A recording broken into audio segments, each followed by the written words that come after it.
ভয় ভীতি দেখিয়ে আমাকে কম দেখায়নি, বহু ভয় ভীতি জীবনে দেখিয়েছে। কি হয়েছে? আপনাকে আমি আবার বলছি ভাই, সাবধান।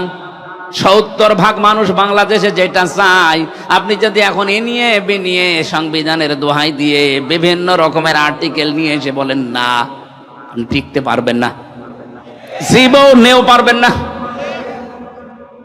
খুব বেশি হলো না 6 মাস 1 বছর, এরপরে দেখবেন মানুষ যদি একবার ফুঁসে উঠে হেলিকপ্টারও পাবেন না।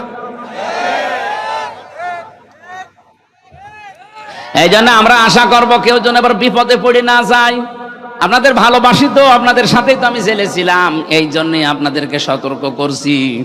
আমি দেখতে পাচ্ছি এরকম কিছু সামনে হওয়ার সম্ভাবনা আছে।